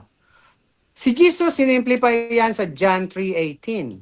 If you believe, you have eternal life. If you don't believe, you are condemned. So, either you believe Him or not. Now na naniniwala ako, hindi ibig sabihin nun, faithful ako sa works ko. Kaya sabi ko, unfaithful ako na ligtas. At ikaw, inadmit mo rin yan. No ang sagot mo. So, anong gusto mong palabasin? Rejecting Christ sa estado na nire-reject mo si Jesus Christ, still you have faith? Yes or no? Okay, iniba mo lang. Hindi ko nire-reject si Jesus Christ. Ang sabi Objection, ko... Mr. Moderator. Ano lang, gusto ko lang malaman yung sagot mo kasi ang ano ko, question ko, gusto mo bang palabasin ang estado na nire-reject mo si Jesus Christ? Kasi sabi mo no eh. Ibig bang sabihin, ang estadong nire-reject mo si Jesus Christ, may faith ka pa niyan? Yes or no? Yes nga, ang sinasabi ko sa iyo. Pero kasi ang sinasabi mo kasi kanina, iba yung tanong mo eh. Pag hindi mo nasunod si Jesus Christ, rejection yon sa gawa mo. Rejection yon. Pero hindi ibig sabihin nun, iniwanan ka. Ang sagot mo nga doon, true repentance, kaya okay ka eh, di ba? So you yourself, nireject mo rin siya nung nagkamali ka. Pareho lang tayo. Ilang oras na brother siya? Seconds lang. Okay na. Okay, so dako tayo mga kapatid sa rebuttal ng ating negative. Posible, bro Ron. So malinaw talaga yung mga sagot niya mga kapatid, no? So tinanong ko siya, ang hindi ba pagsampalataya o unfaithful sa Diyos, indikasyon ba yan ng rejecting Jesus Christ? Sabi niya, no. So, ang hindi pagsampalataya ay hindi daw yun sign of rejection of Jesus Christ. Tama yung ano ko eh, pagkakaintindi ko. No, ang sagot niya. Tapos nag-follow up question ako. So, ibig bang sabihin, ang estado ng pagre-reject mo kay Jesus Christ, still you have faith? Sagot naman niya, yes. Kayo na bahala mag saya kasi hindi ko talaga makuha kung saan ba siya humuhugot, no? Now, tinanong ko pa siya, so tanggap mo ba Ngayon, yung sinasabi doon sa 2 Timothy 2:12 to 13 at sa verse 12, sinasabi yun, you are dinideny ka ng Diyos, dinideny mo siya, still faithful pa rin ang Diyos sa'yo. Ang sabi niya, yes, ligtas. So ligtas daw kahit dinideny mo ang Diyos. At the same time, dinideny ka ng Diyos. Teka, ano ba ang estado ng dinideny mo ang Diyos? Basa. Sabi dito sa 1 John 2:22 to 23, sabi sa verse 23 mga kapatid, no? Whosoever deny the Son o tumatanggi sa anak ay hindi suma sa kanya ang Diyos, ang Ama. So ibig sabihin, hindi ka talaga iniibig ng Diyos. Correct? Ito pa. Tinanong ko siya, so tanggap mo ngayon ang tinutukoy doon sa 1 John 2:19 na magsipanatili ay faithful. Yes, tanggap niya. So ang nagsipanatili doon ay faithful. So nag-follow up question ako, since tanggap mo, ang ibig sabihin tinutukoy doon sa 1 John 2:19 na nangagsilabas ay unfaithful. At mahayag silang lahat ay hindi sa atin, ibig sabihin, hindi talaga ligtas. Sagot niya, yes, it is unfaithful. So, hindi talaga ligtas ang unfaithful. Inagrihan niya. Okay, ito pa mga kapatid. Ano ba ang karakteristik ng makadiyos? Is it faithful or unfaithful? Sabi niya, both. Kanina pa ito both. So kung both pala, edi sana yung paksa mo, in-include mo na lang dyan ang faithful. Sasabihin mo dyan na patutunayan mo na ang unfaithful at saka faithful ay na-save ay ligtas. So kung ganyan ang topic mo, hindi na tayo magdi-debate ngayon. Kasi parang na Kasi sa akin faithful lang. Sa'yo pati unfaithful. Sinali mo. So yung yung pag nindigit ko sa iyo by using the term faithful, sinali mo doon sa ligtas, sa estado na ligtas. So ibig sabihin sumasang-ayon ka talaga sa akin na ang faithful ay ligtas. Tapos yung unfaithful mo, kanina ko pa sinasagasaan yan. Tinanong ko kita kanina, tanggap mo ba na ang hindi tumutupad sa salita ng Panginoon ay hindi umibig sa Kanya? Ay nasa estado ng unfaithful? Ayon sa John 14:21 to 24. Sabi mo no. Yung binasahan kita, John 14:23. Yung verse 23 doon, kung ang sino man ay umibig sa akin, ay kanyang parang aking salita at siya'y iibigin ng aking Ama. Meaning to say, noong naligtas ka, hindi ka pa iniibig ng Ama. Meron bang ganun? Kasi unfaithful. Di ba mga kapatid? Tapos kanina, again, hindi matatawag na unfaithful kung ang tao ay nagsisisi. Kaya nga nilinaw ko kanina sa sa intro pa lang. Kapag naging unfaithful ka tapos na-realize mo kalaunan, mali yung ginawa mo, tapos meron kang genuine repentance, siyempre, hindi na unfaithful yun. Faithful na tawag sa'yo. We are talking about genuine repentance, yung totoong repentance talaga. Kasi ang repentance, ginagawa yan. Sinabi ko na kanina Ito, yung meron kasing metanoia, which is noun, wala tayong problema dun. Noun. Like, Luke 24:47, repentance, noun ang repentance dyan So may mga talata din na verb, metanoio. Acts 2:37 to 38, Acts 3:19, Acts 17:30. Acts 17:30, pinag-uutos ng Diyos ang magsisi. Susundin mo ba o hindi? Tapos Acts 26:20, sabi ni Pablo, gumawa ng mga karapat-dapat sa pagsisisi. O may ikalawang Korinto pa, 12:21. Verb din ang repent dyan. So, ang tanong niya kanina, bakit kontra ako sa usas nila? Simple lang. Yung usas nyo, unconditional kasi. Kahit walang genuine repentance, kahit walang ginagawa ang tao, kahit hindi na magsisi, ligtas pa rin. Meron bang ligtas na dinideny ang Diyos?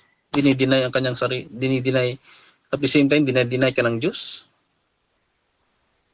Tapos, kanina, fallacy yung pagkaintindi niya na wala kasi akong sinabi na hindi ako nagkakamali o hindi ako nagkakasala. Wala akong sinabi dyan. Ang sinabi ko, every time ako nagkakasala, every time nagkakasala ang tao, hanggat may genuine repentance siya, kasi faithful yung tao eh. Kung alam ng Diyos na totoo yung pagsisisi mo, patatawarin ka talaga ng Diyos. Ang tawag doon, faithful.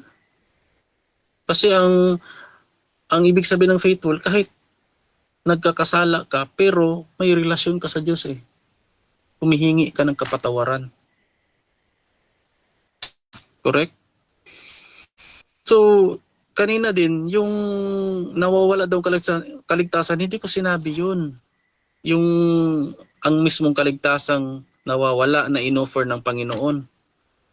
Kasi, yung kaligtasang inoffer ni Kristo para sa lahat, once lang yun. He died once and for all. Ang tindig ko, yung tao ang nawawala sa kaligtasan. Yung tao mismo. Yung tao mismo. Paano siya nawawala? By rejecting Jesus Christ all over again.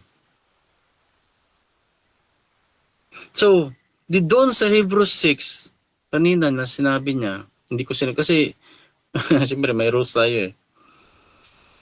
Sinabi na nga dito sa verse 3, if God permit.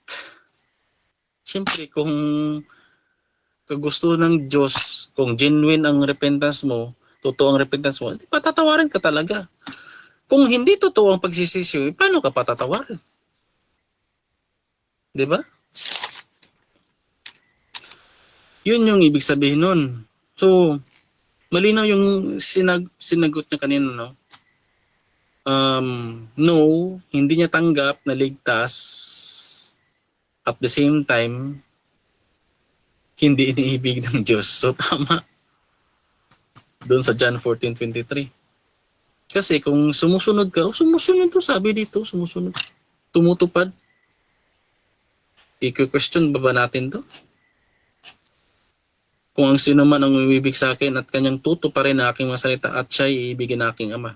Meaning to say, kung tumutupad tayo sa Panginoon, iniibig tayo ng Ama. Oh. Di ba napakalinaw naman ng talata? Ibibend pa ba natin to? Ibibend. Parang sa ano ba? Bendalo. Bending the scriptures. Kasi hindi mo pwedeng ano yun to. Kung ang sino man ang umiibig sa akin ay kanyang tutuparin ang salita. Ang umiibig sa Panginoon ay may relasyon sa Panginoon at the same time faithful siya. Time. Hindi siya unfaithful. Okay, so Thank you. dako tayo mga kapatid sa uncross ng ating affirmative. Pastor, proceed. Okay, sabi mo, kaya nagre-repent ka o kaya nagre-repent ang tao dahil faithful sila. Yes or no? Yes. Nagre-repent ang tao kasi faithful siya. Hindi masasagi sa isip mo ang repentance. Siyempre kung faithful ka, siyempre may guilt ka eh. Kalaunan niyan, magsisi ka talaga, hihingi ka talaga ng kapatawaran sa Diyos. At kung totoo ang ang pagsisisi mo, Okay, patatawarin ka talaga. so ngayon, sinabi mo kanina na sinabi ko sa iyo kanina na yung umalis na nagkasala sa Panginoon, hindi nag-repent, after a year, yung guilt niya, na-realize niya na kailangan siya mag-repent. So ngayon, nung umalis ba yun, ng time na umalis siya, faithful pa rin ba siya sa kalagayan na yon? Yes or no? No, kasi ang premise mo malinaw. After a year pa niya nalaman. Malinaw yung premise mo eh. After a year pa niya nalaman. So doon pa siya nag-repent. Pero kung faithful siya, agad-agad magre-repent din yun. Next question. Okay, so sabi mo sa akin kanina, pag nag-repent yon, babalik ang kaligtasan. Babalik ang kaligtasan. So, nawala ang faithfulness niya, hindi pala siya tunay na faithful, pero ngayon sabi niya, Lord, nagsisi ako. I repent. Ibig mo sabihin nun, bumalik ang kaligtasan? Yes or no? Yes, because he accepted Jesus Christ again. He is faithful again. So, yan yung punto dyan. So, ibig sabihin, kung hindi ka magsisi, kasi ang faithful ang faithful na tao na okay, So, ibig sabihin, ganito, ilang beses bang niligtas ng Diyos ang tao? Isa ba o marami? isa lang, malinaw yung sabi ko kanina sa rebuttal. He died once and for all. So, ino-offer sa atin lahat ang kaligtasan niya. Yun na nga, the famous verse, John 3:16, for God so loved the world. Correct? Then, whosoever believe in Him. So, dahil sabi mo, Yun isang beses lang siya niligtas, yung tao na sinabi ko sa yung example na faithful siya, nagkasala siya, wala pang guilt, nawala ang kaligtasan. Tapos later on, bumalik yung guilt niya na na-realize niya, which is normal sa tao, bumalik siya sa pagsisisi. Nung nagsisi siya, niligtas siya uli. So, ilang beses siyang niligtas? Isa lang ba o dalawa? 10 seconds na lang. Kasi hindi pwedeng mag-assume ka na iniligtas siya ulit. Ang sabi ko kanina, malinaw yung sagot ko, Jesus Christ died once and for all.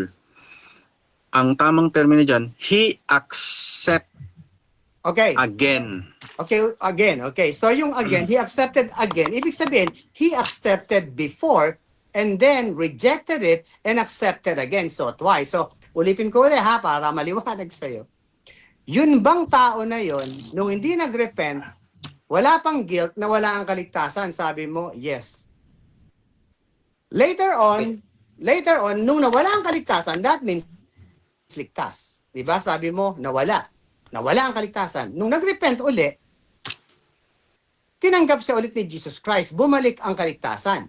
So ngayon, tanong ko sa iyo, nung nag-repent siya, yun ba ay pangalawang kaligtasan or ligtas pa rin siya bago siya mag-repent? Okay, so sasagot ang 10 seconds. Hindi yun pangalawang kaligtasan no? Kasi malinaw yung sagot ko kanina, Jesus Christ died once and for all. So yung estado nun, He accept Jesus Christ again. So nandun uli ang kaligtasan niya. Okay, when He accepted Jesus Christ again, ibig bang sabihin, He accepted Jesus Christ before? Yes or no? Yes, kasi before, He accepted Jesus Christ before, tapos, nung premise mo kanina, 1 taon pa, so doon sa 1 taon na yon, sa timeline na yon, He rejected Jesus Christ. Kasi, wala siyang genuine repentance. Okay, so when he rejected Jesus Christ, according sa iyo, hindi siya ligtas. Tapos, nagkaroon siya ng genuine repentance, humingi siya ng tawad, He accepted Jesus again, yung ba ay pangalawa niyang kaligtasan? Yes or no? No, hindi yan pangalawang kaligtasan. Kasi malinaw yung sagot ko kanina. Yung kaligtasang ino-offer ng Diyos, para sa lahat yun eh. So, nasa atin kung tatanggapin yun o hindi. So, kung tatanggapin mo, kabilang ka doon sa maliligtas. If you reject it, hindi ka maliligtas. Nawala ba yung kaligtasan in-offer ng Diyos? He was died once and for all? Wala. Ang tao ang nawawala sa kaligtasan. Next question. Okay, so pag nawala ang tao sa kaligtasan na ligtas, pwede silang maligtas uli. Yes or no?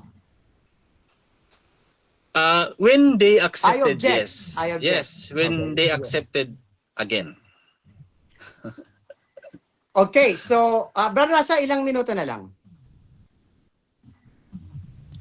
Okay, iwanan kita dyan, babalikan ko mamaya. So, okay, saan ang judgment seat of Christ? Sa langit ba o sa lupa?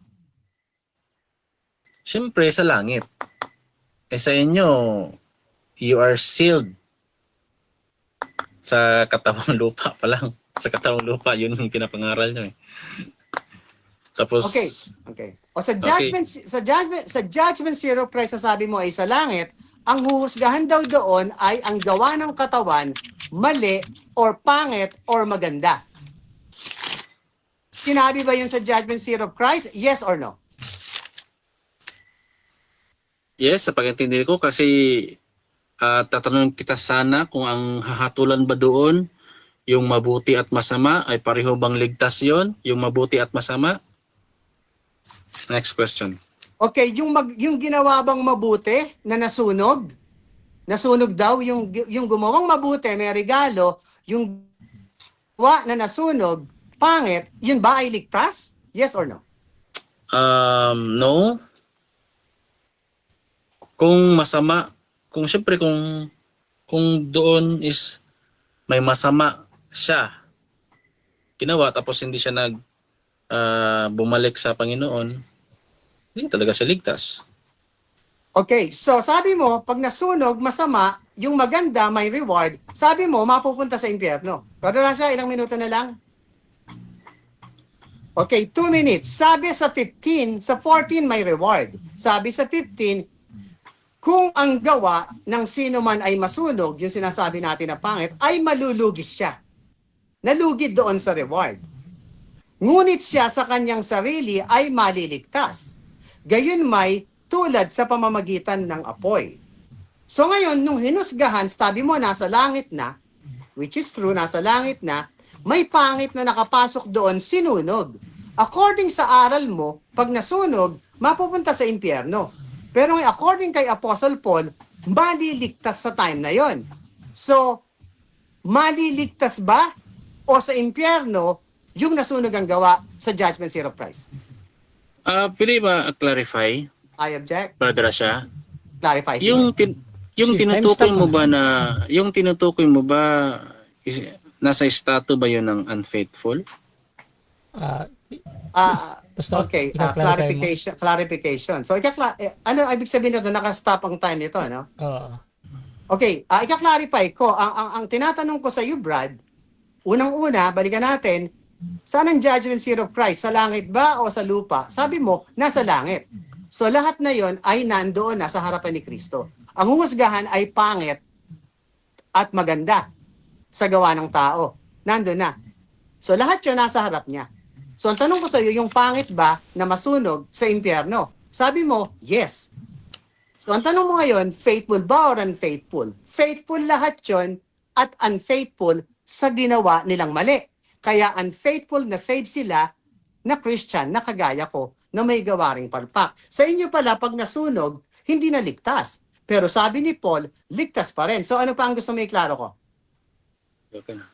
Okay, Okay na. proceed na sa So, pagsabit. So, ulitin ko yung tanong. Hindi, ganito.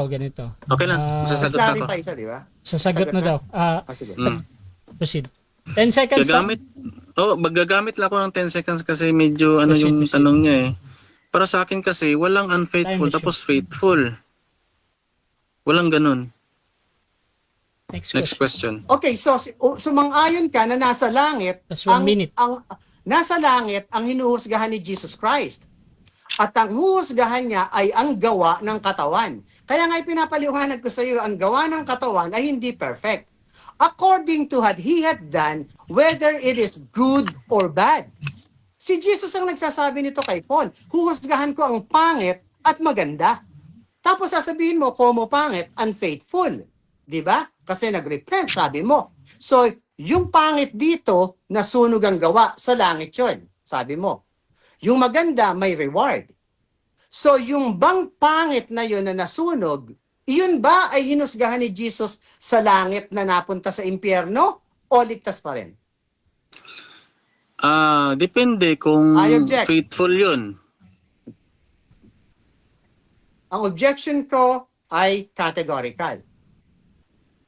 Maliwanag na nakalagay sa Bible, dito, ang hinusgahan ay ang gawa ng tao mabuti o masama. Sabi mo, kung faithful yun.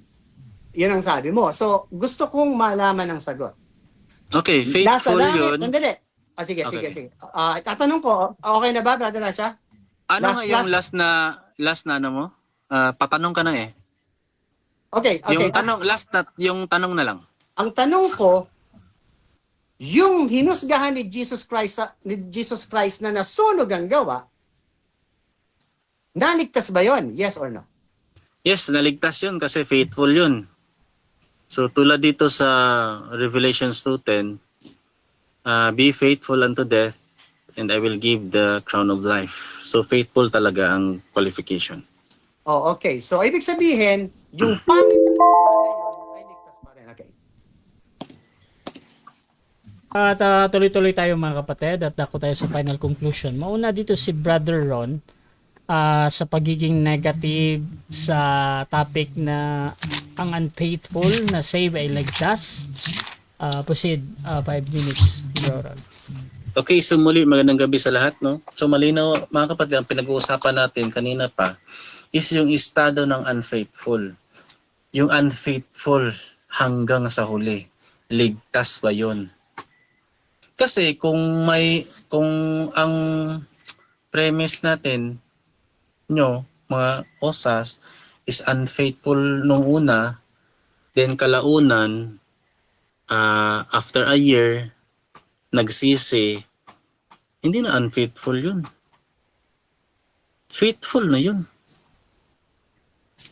Kasi sabi ko nina, in order to be faithful, we must have faith. Correct?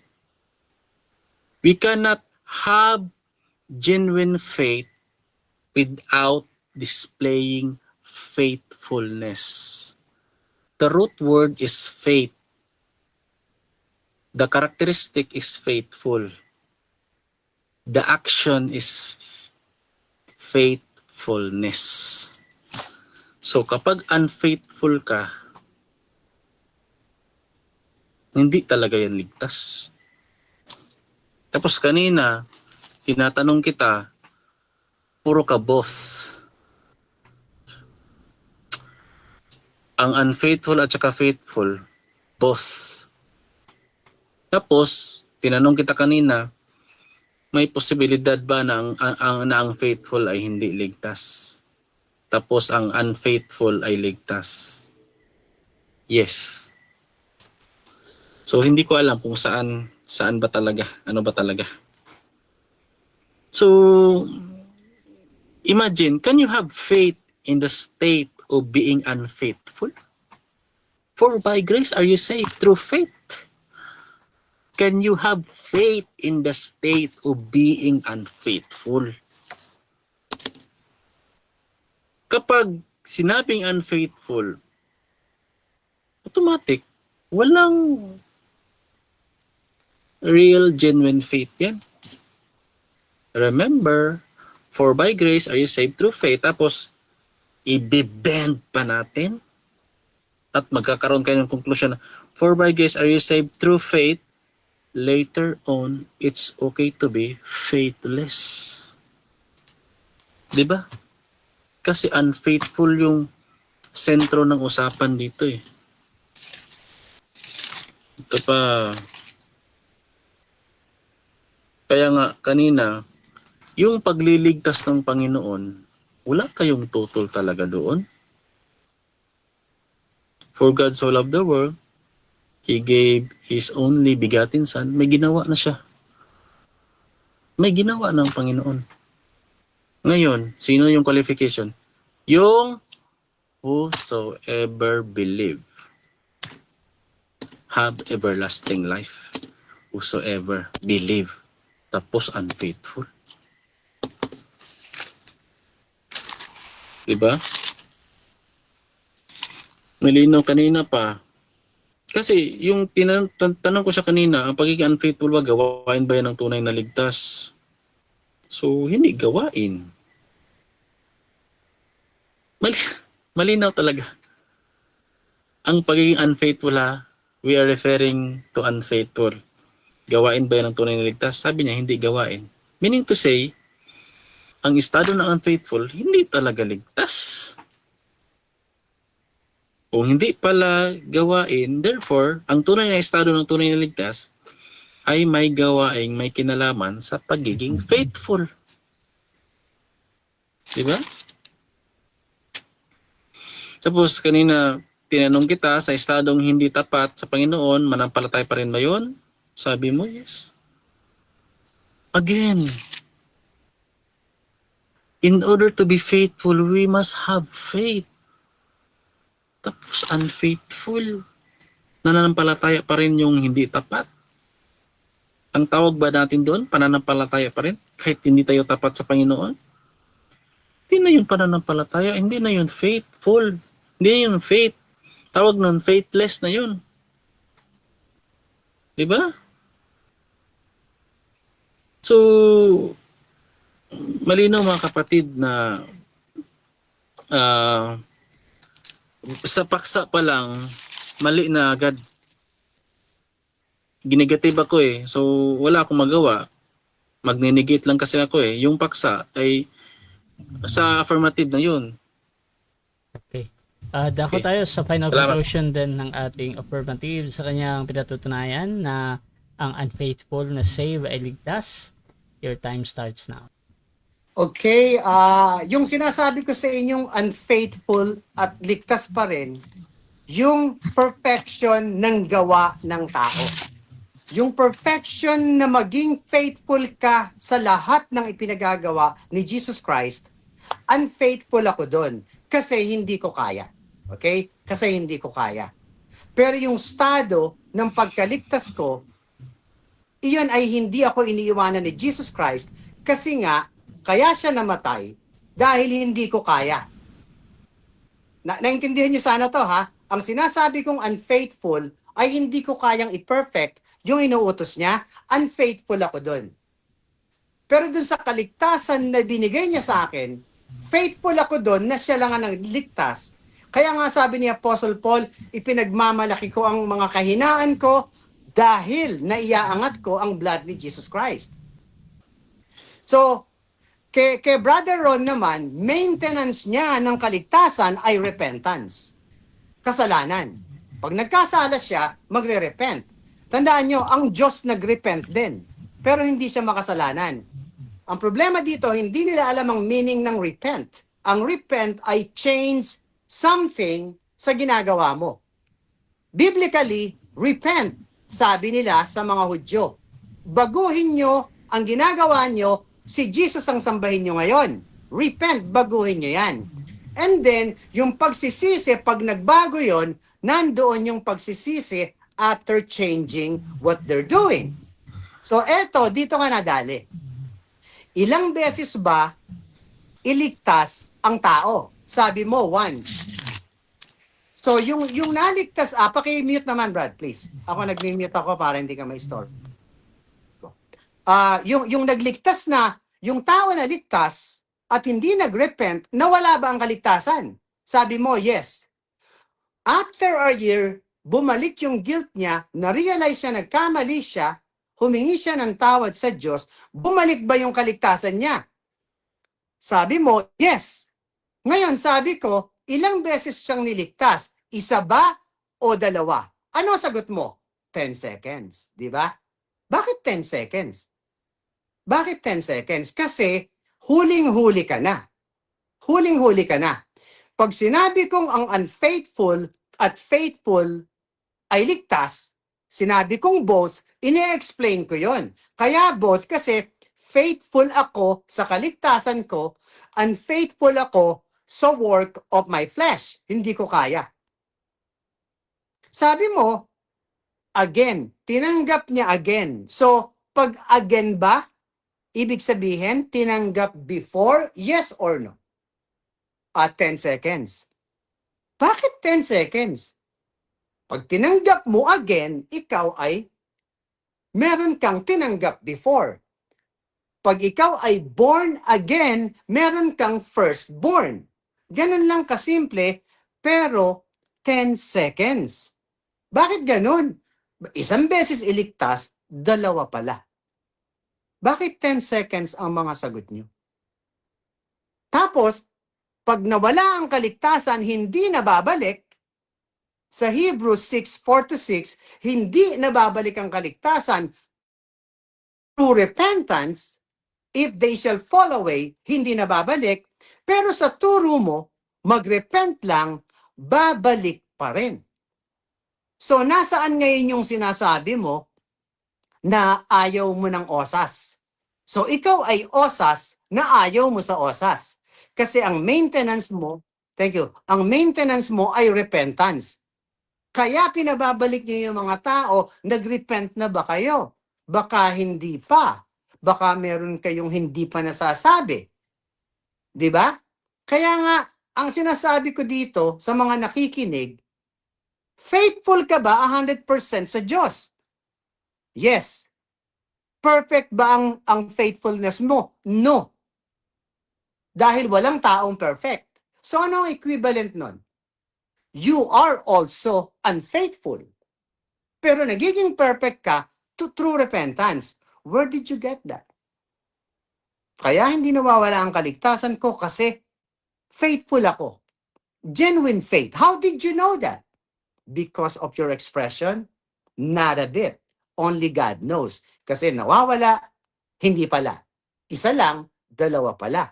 So sana makuha ng mga nanonood and may God bless us all in Jesus' name. Okay, so dyan nagtatapos ang debate natin between Bloody Salvation Church versus UPC, mga kapatid.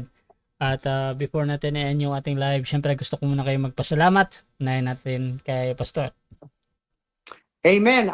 Again, maganda naman yung laban namin ni Brother Ron. May angasan man dyan sa dulo or bastusan man sa Facebook, at least alam na niya yung quality ng pagkatao ko pagdating sa pag-uusap dito, pagdating sa mga respect. Talagang dito wala ka namang makikita na angasan, konting taasan ng voice dahil sa emotion, pero nakita niyo naman maganda ang debate namin, napaka-respectful at saka educational sa lahat ng mga nanonood. So, maraming salamat, Brother Ron. Maggagawa ulit ako ng panibagong topic na papasukan mo. At okay, gumawa ka rin ng bagong topic at papasukan ko lagi yan basta kasama ang salvation. And thank you once again, Brother Rasha. Thank you so much. At ano ko ulit sa'yo ha, medyo nagloloko yung GCash ko ngayon. So bukas ko na ibibigay yung debate fees dito para naman sa time mo. Okay, thank you. And again, may God bless us all. At Bro Ron. Nakamute.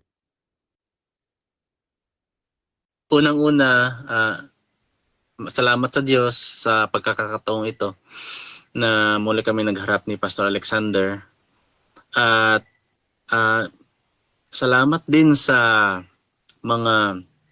siyempre mga wisdom na ibinigay sa atin ng Panginoon.